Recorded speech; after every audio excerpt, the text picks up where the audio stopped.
So the first question that we have is, in terms of sequencing platforms, how do you deal with labs using different sequencing platforms or different pipelines or software for variant calling? And then as a follow-up, is it a good reason for disagreement?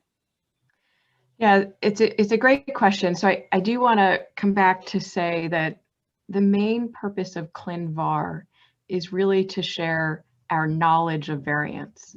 So in some ways, we're less concerned about the specific pipeline or how that variant was generated, because we're really talking about what's your interpretation or classification of the variant. Now, that said, we base our classifications on observations from laboratory sequencing. And so it is important that the underlying data be valid. And I can tell you that, one of the reasons that we work heavily with clinical labs is that those observations that they identify are largely well validated. Either they have been orthogonally confirmed with Sanger sequencing in this current era of mostly next-gen sequencing, or those next-gen pipelines have been well validated to ensure that when they report out a variant, it is real and validated, despite, regardless of what the platforms were.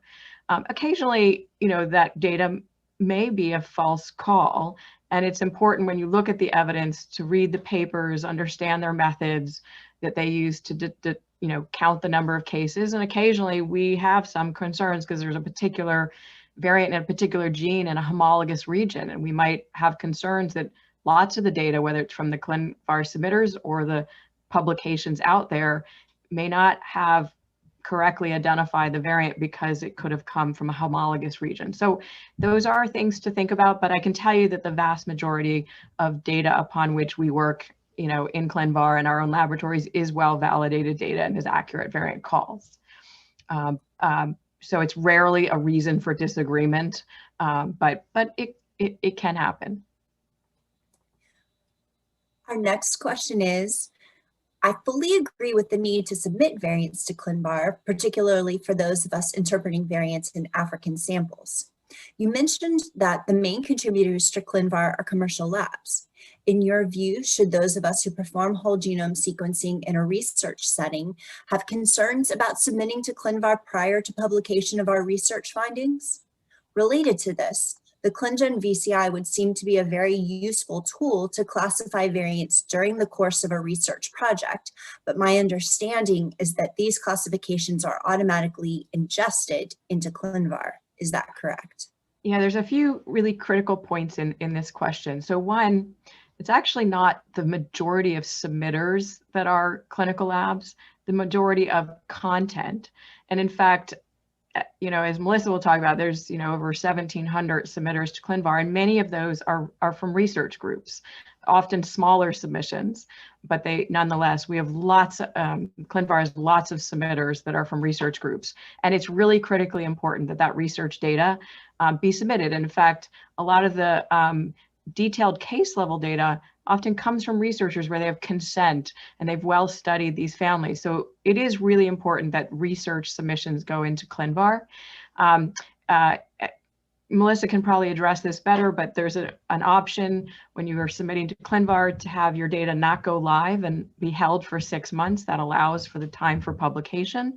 And if you use the variant curation interface that ClinGen supports, the data does not go into Clinvar until you hit approve and ask for it to go in. And I should even mention right now that's not automated. It actually then requires some behind the scenes people. Stephen Harrison, who's speaking next, does a bunch of these submissions for our expert panels, for example. So it's not an automatic, just because you use the VCI does not mean your data goes automatically into Clinvar. You control that. So that said, I do encourage people, even though you can hold it and not let it go live, it's important to share your data as soon as you have it. It helps the community classify variants more quickly. So, and it won't stop you from publishing your paper. You can still publish your paper because there's many important findings in your paper that aren't just the variant classification. So you have that control, but I do encourage everyone to think about putting your preprint on bioRxiv or medRxiv and immediately submitting those variants to Clinvar and allowing them to be shown, but it's in your control. Our next question is, I wanted to know, while you're testing the sharing variant database with labs, especially clinical labs, did you have issues regarding competitions between them? So I would say for the vast majority of laboratories out there, they are ready and willing to share their variant classifications and do not feel that their business strategy is negatively impacted by sharing. They view it as important to ensure that knowledge sharing helps contribute to accurate classification of variants.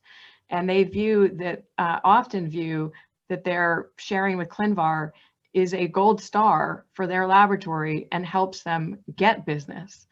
There are, right now I could identify maybe 2 laboratories that I think feel that their knowledge base is their competitive edge, and they have not been willing to share. But I can tell you it's a very small number that are not sharing because of what they perceive as competitive reasons. Most of the reason that labs are still not yet sharing is really around resources. It does require resources and commitment to send your data to Clinvar and get it in a format and do all of the work. And so most of the reason that some labs haven't gotten there yet is just around the logistics, the resources. Very few consider this to be a competitive thing. Our next question is, how should we deal with changes between Clinvar versions when reporting pathogenicity in our research? So one thing to keep in mind is that Clinvar is not making claims of pathogenicity itself. Clinvar, as Melissa would tell you, brings submissions together, compares them, and will give you a calculated overall classification that might say conflicting because the individual submitters disagree with each other. So what you really should think about is not what's the version of Clinvar and what does Clinvar say. You should think about what is the entire world's knowledge base that I have access to talking about this variant. And so when you go in to classify a variant, so a lot of us, what we do is we download Clinvar data and we put it into our pipelines so that we can flag, like if we're doing exome or genome sequencing, we flag variants to pay particular attention to because someone who's submitted to Clinvar has called it pathogenic. We want to make sure we look at those variants. Maybe they're causative in my patient. So we're ingesting that data as frequently as we can manage. And the recommendations are at a minimum every 6 months that you should ingest new versions that are coming out from professional guidance, but as frequently as you can do it is best because Clinvar is updated, I think, weekly. Melissa will clarify. But when we actually go to write a clinical report on one of those variants that might have been flagged in our pipeline, we go back into Clinvar and we look at everyone's submission and all of the evidence that's in there pointing to PubMed IDs and those publications, and we reevaluate. We even reevaluate if a ClinGen expert panel has submitted, because that was done at a point in time and a new paper could have come out since then. So when we actually write a clinical report, it is based on the current real-time data that we have access to in the published literature and that's been submitted to Clinvar. And so I don't think about it as a versioning of which database, although that is true in your pipelines, but it is right now today when I sign out that report as a clinical lab director, it is based on everything I could get my hands on. Hopefully that answers it. The next question is, variants are coming from everywhere. Are they directly included in the Clinvar database if they provide good evidence, or is there a committee of checking that checks before approving? So Melissa will talk about what the Clinvar team does. They do a lot of work to ensure, that variants are correctly mapped to the genome and, the fields are mapped appropriately. So that's done, as the Clinvar team, but the Clinvar team does not have the capacity, frankly, no one in the world has the capacity to review, 1.3 million submissions to any database, and that's what's already in Clinvar. So they're not checking to say, well, this submitter said it was pathogenic. Do we agree with them? That can't happen at that scale. So they're automated methods. Melissa will talk about the QC that they do on their part, but it is up to you as a user of Clinvar and as well as a user of the public literature in PubMed to review the evidence and understand guidelines that Stephen will talk about for how you evaluate evidence and draw your own conclusion in terms of the classification of that variant that you may then write in your paper or provide to your patient, et cetera. How often would you recommend reevaluation of variants, assuming the research lab has some capacity or resources to do so? That's also a good question, and it has been a topic that has been discussed among professional organizations. So if you have a clinical lab and you're classifying variants on an ongoing basis, do you have to re-look at all of the evidence every time you see that variant? And what most labs have is some policy that says, if we've done the full reevaluation within X months, we can just let that current evaluation go out. And I would say most labs have a policy that ranges between 3 to 6 months. It does vary by classification. So some labs will be, if it's reached pathogenic, we will only relook at it every 6 months. But if it's likely pathogenic, we'll look at it every 3 months. And if it's uncertain, we will look at it every time we sign it out until it changes category. If it's likely benign, we will only look at it once a year or every time NOMAD releases a new data set, because most of those variants are classified often based on aggregate allele frequencies in the population. So each of the classification categories will influence how often a laboratory may choose to reassess that variant. But I would say on average, it's between 0 and 6 months, unless it's like a variant that's never going to change, like Delta 508 for cystic fibrosis and so on.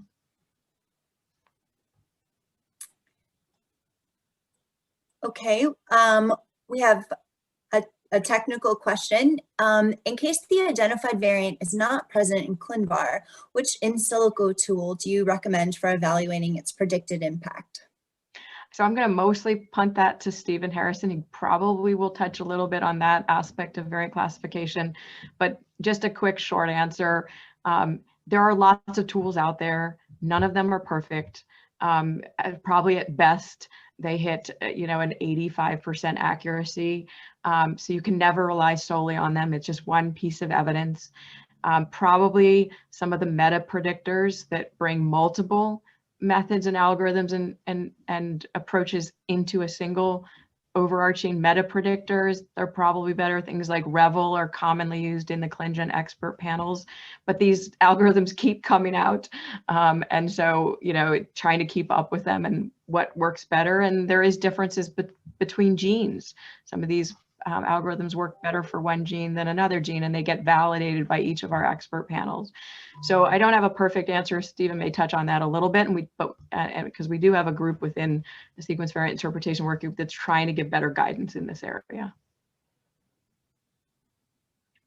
And then one last question.